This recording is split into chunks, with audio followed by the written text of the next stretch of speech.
master film that we're going to make concerning the Carter family and their generations. The first picture you see before you, damn it, here is, I'll get another look at it. That's okay. It's my mother, Wayne Carter's mother, and I'm the little boy there being held in my father's arms. That's Jim Carter and Jewel Carter. This picture, to the best of my knowledge, was taken at about probably the first month or so of January 1930.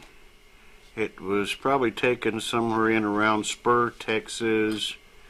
Maybe might have been taken down around Gorey, Texas, but I'm not sure on this one. But that's James Irvin Carter, Mildred Jewel Carter, and the baby being myself, Irvin Wayne Carter. This is some 65 years ago.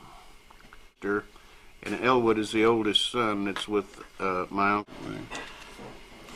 This picture again is pretty mistreated. It's in pretty bad shape, but I know the picture very well. It was my mother and father were recently married. This is my dad, James Irvin Carter, and my mother, Mildred Jewel, and this was before I was born. Just like I say, my mother and father were recently married, and this was a new car my dad had bought that year. So we're talking about 1928. And quite frankly, he said so many times what kind of car it was, but it was a brand new one. He was quite proud of it. And I don't recall what kind of car it was at this moment.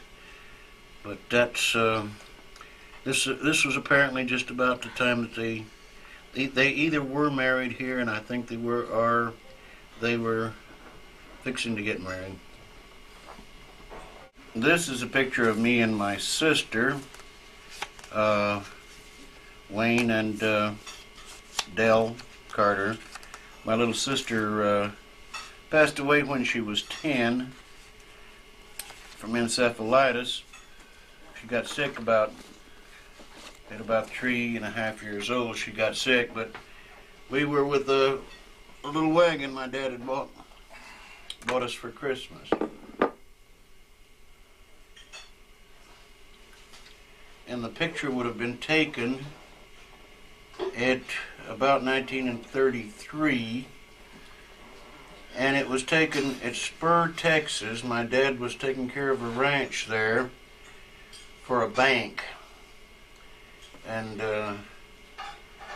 it was during the Depression, the very depths of the Depression. Money was scarce and everything else was scarce. But it's just about 1933, and I must have been, she looked like she was 2.5 there, 2.5, so I must have been 4.5, something like that. Well, this is another picture of me and Dell, my sister, taken at the same time, probably the same day, same strip of film, taken at Spur. If you will notice, the little wagon says Pony Express on the side of it. Now this picture was a picture of my little sister after she had had a real trying episode with encephalitis. It's funny about encephalitis, if it had been today, if it had been today, you could have cured it very easily with penicillin, but in the end results of hers, she died from it after she was 10 years old. But if in this particular picture, after she had been unconscious for quite a period of time, she was not able to see, or was she able to walk. You'll notice if you look closely that she's balancing herself against the wall of the house. Now this picture was taken in Hobbs, New Mexico. And if you'll see somebody back there in the background, in the door, making faces and burro ears, that was Durwood Cates. Durwood Cates later become a doctor for the United States Army, he was, something happened to him in Vietnam in the Vietnam War, and they sent him back to El Paso, Fort Bliss, Texas, and he died there. It was my cousin, first cousin, but I don't know, and never did know exactly what he died from.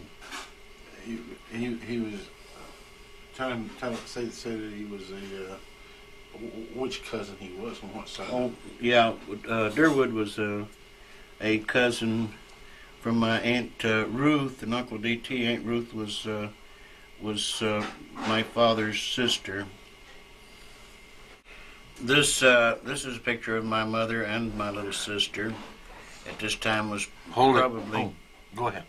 Probably not a lot of difference in time period. We're talking about 1936 or 7. Not a lot of difference in the time period from the last picture. She still is not able to.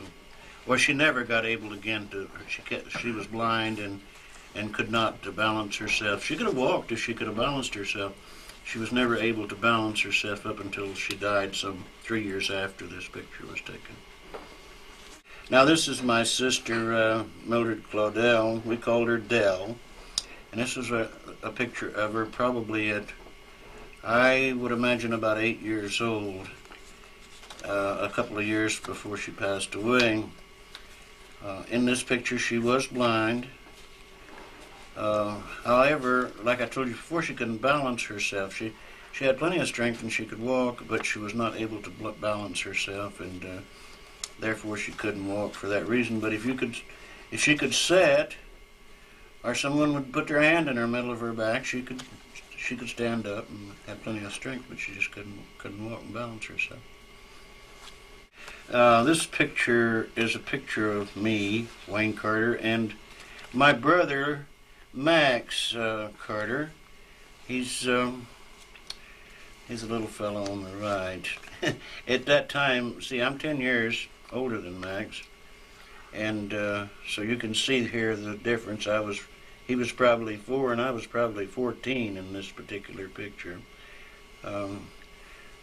There's some differences in our way we look.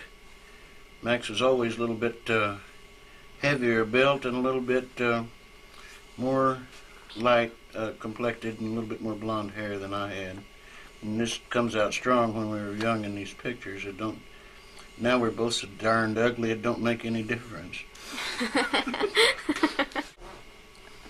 This is a picture of me, Wayne Carter, when I imagine probably right about 16, maybe 15. And I'm sure it was taken at some carnival somewhere, because it's the type of picture it looked to me like they were taken at carnivals at that time. They were really poor quality pictures you took in those little buildings, little square buildings that you went in and took your own picture for a quarter. This picture is a picture of my mother, Mildred Joe Carter.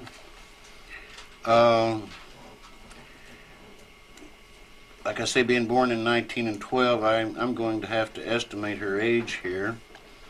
And she looks to me like she's 2.5, maybe as much as 3. I don't think so. It looks more like about 2.5 to me. And she's with her dog. She had this dog for an awful lot of years. What was his name? Stranger. Oh yeah, her dog's name was Stranger. He was a what do you call him? Anyway, she talked quite a bit about her dog, and I guess the dog was with her up until she was 12, 13 years old. But this is her. Probably taken in Goree, Texas, let's say 1914, 1915.